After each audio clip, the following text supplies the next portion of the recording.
a linhagem que o pessoal conhece como Vegas, Red Coat. Que ocorre? Isso na verdade eram canis que tiveram poucas gerações.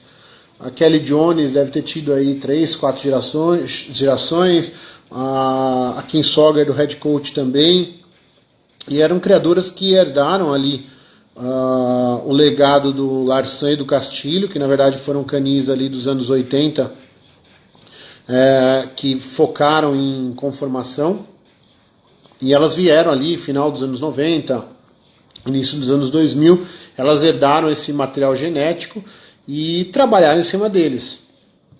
Para nós foi bem marcante esses canis, porque de certa forma foram canis que começaram na internet. A internet começou ali no início dos anos 2000, e esses canis ali foram os canis que começaram a mostrar cães, né? Mostrar algum resultado. Porque nos 90 nós não tinha internet, né?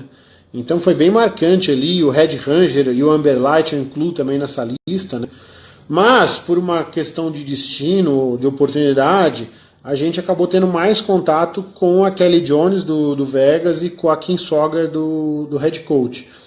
Primeiro porque a Kinsogger já tinha vendido 2 cadelas para o Wagmar aqui no Brasil, tinha já uma aceitação boa com o brasileiro, porque naquela época o pessoal não falava em mandar cachorro para o Brasil, era um absurdo, né?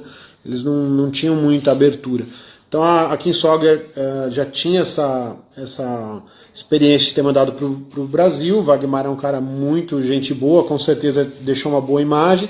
E aí a Kim nos recebeu assim muito bem, nos apresentou a Kelly Jones, e aí foi uma porta que a gente teve aberta lá para trazer cães, né? Naquela época, a situação que a gente tinha era a seguinte: a gente não tinha muita informação de internet, de quais canis existiam.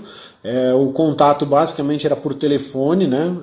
Pra você ter uma ideia, naquela época era ICQ. Muita gente nem sabe o que é ICQ, mas o ICQ não era uma ferramenta de comunicação na internet que todos tinham, né? Então, com os criadores era mais por telefone mesmo. E-mail, então, também era muito pouco, né? Então, era uma dificuldade grande de você trazer cães de fora. Como a gente queria fazer um trabalho com cães registrados, realmente foi a opção que a gente tinha, e a gente trouxe, acho que, um material legal para começar na época, né? Então, assim, não foram linhagens muito conhecidas. Se você perguntar para muita gente nos Estados Unidos, eles não vão conhecer.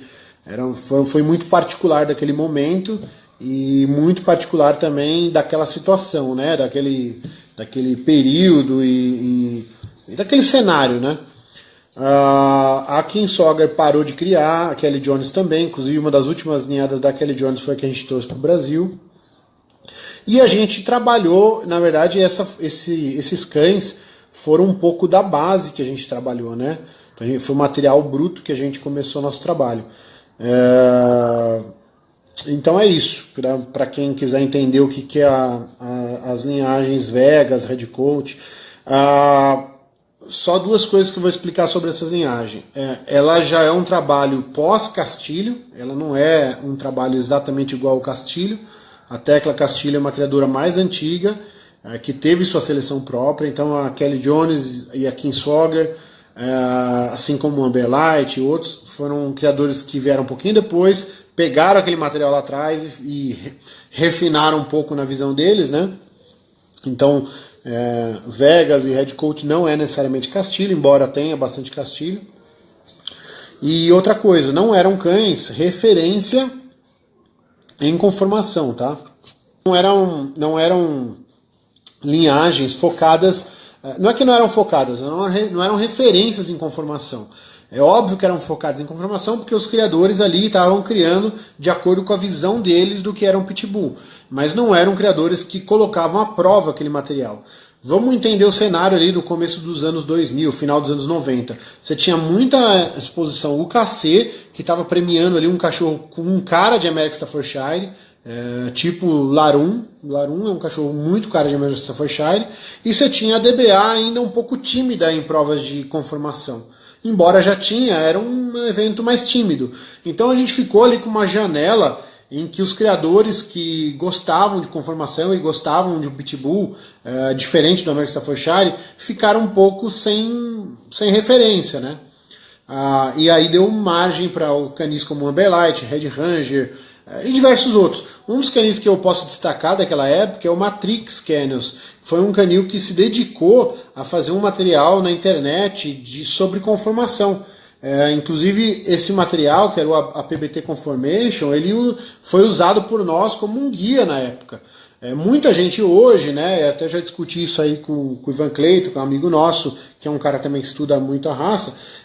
Hoje em dia, quando eu enxergo a PPT Conformation, você vê que tem muita coisa ali que às vezes foi meio que escrita tendenciando a ideia dos criadores. Mas para a época era um material fantástico, assim, para nós que não tínhamos nada, né? O que era o APBT Conformation para vocês entenderem? O APBT Conformation era um site que comentava todos os pontos do padrão, né? Ele destrinchava ali, porque o padrão, para quem já leu, sabe, é um padrão muito vago. Ele dá muita abertura para você interpretar do jeito que você quer. Então o APBT Conformation ele meio que comentava ali, né? Bom, então é isso.